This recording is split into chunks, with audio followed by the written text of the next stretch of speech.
Besides PMFs and PDFs, we can also describe the distribution of a random variable, as we know, using a CDF. A CDF is always well defined, and for the case of a continuous random variable, the CDF can be found by integrating the PDF. And conversely, we can recover the PDF from the CDF by differentiating. There is something similar that happens for the case of multiple random variables as well.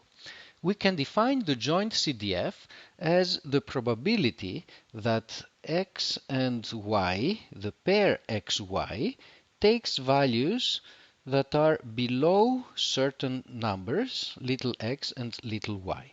So we are talking about the probability of the blue set in this diagram. This probability can be found by integrating the joint PDF over the blue set. And since we're using x and y to be some specific numbers, let us use some different dummy variables to carry out the integration.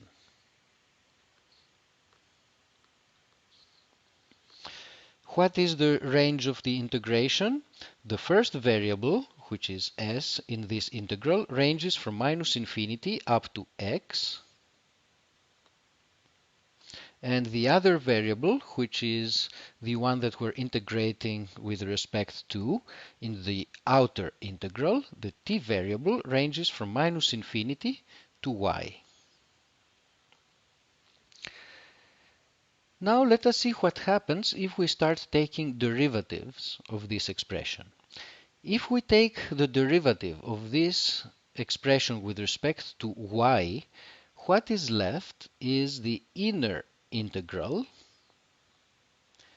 And if we take now a derivative with respect to x of this inner integral, we will be left with just the joint PDF. And it will be the joint PDF evaluated at the particular limits of the integration. So it's going to be f sub xy at little x, little y. So we have this particular formula. By taking derivative with respect to x and then with respect to y, or maybe in the opposite order, it doesn't matter, this particular derivative gives us back the PDF. Let us look at an example. Suppose that we have a uniform distribution on the unit square. So the PDF is equal to 1 on this green square and is equal to 0 otherwise. So in this example, if we take some x and y so that the xy pair falls inside the rectangle, the probability of the blue set is going to be just the probability of that little rectangle here, because everything outside has 0 probability. With a uniform joint PDF, which is equal to 1, the probability is just the area of the set that we're considering. And since this set that we're considering is a rectangle with sizes x and y, the joint CDF is equal to x times y. Now, if we take the derivative of this expression with respect to x and then with respect to y, then we're left just with a constant equal to 1,